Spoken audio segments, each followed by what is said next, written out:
Bienvenue sur Renaissance émotionnelle, le podcast dédié à ceux qui cherchent à transformer leur vie, à trouver un sens au milieu du chaos et à retrouver un pouvoir intérieur. Je suis Émilie Monté, neuropraticienne de la Scamden et entrepreneur dans le monde du bien-être émotionnel. Bonjour et bienvenue sur Renaissance émotionnelle pour cette bulle d'été numéro 3. Aujourd'hui, nous allons nous interroger. Et si tu oubliais ton prénom?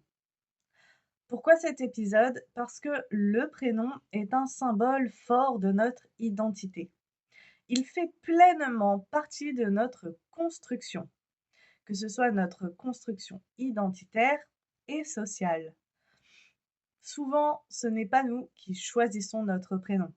Ce sont nos parents, cela peut être un hommage à un membre de la famille, ou en tout cas, ça peut être même notre famille de façon plus éloignée, de façon plus générale, qui choisissent en fait ce prénom pour nous.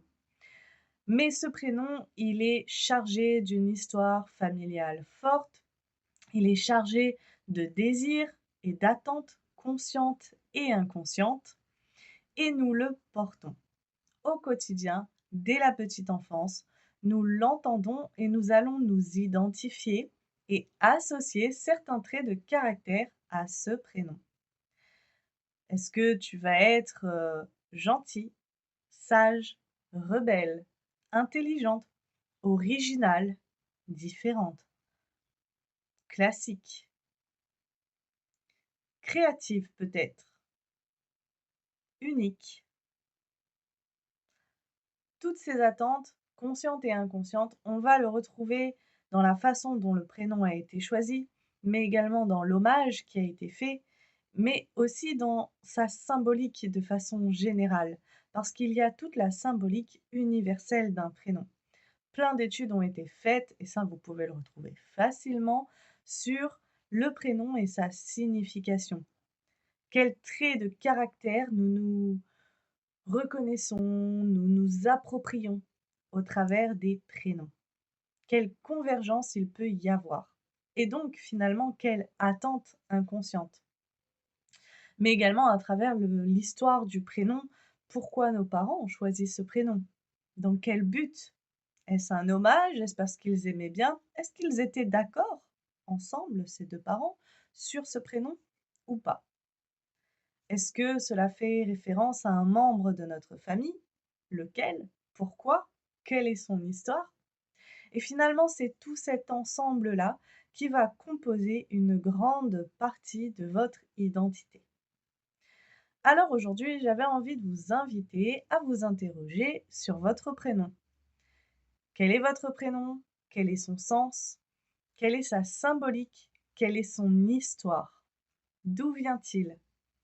Peut-être que certaines choses, vous le savez déjà, peut-être que d'autres, vous allez pouvoir creuser, vous interroger, peut-être même interroger les personnes concernées si elles sont encore présentes autour de vous. Mais allez également plus loin. Je me suis identifiée à ce prénom. Cela fait partie de moi. Quel trait de caractère en découle? Quel trait de personnalité?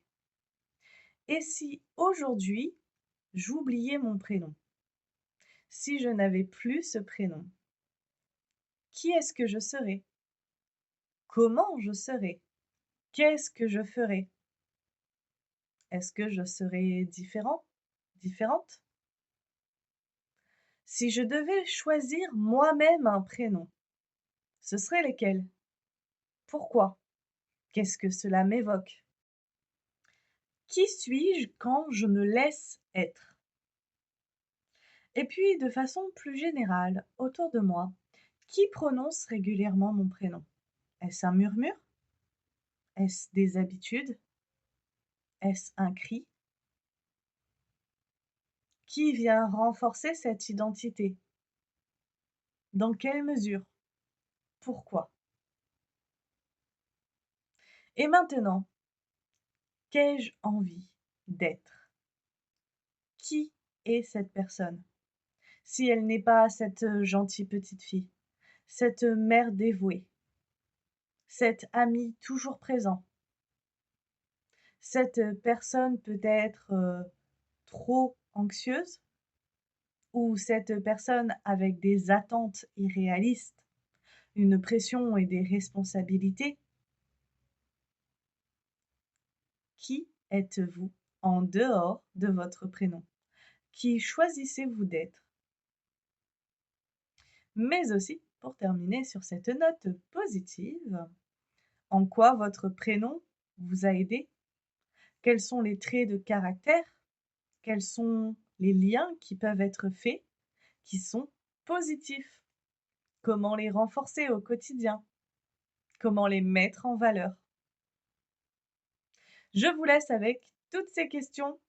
Pensez à partager cette vidéo et tout simplement votre retour en commentaire. Je vous dis à très bientôt pour un nouvel épisode de Renaissance émotionnelle.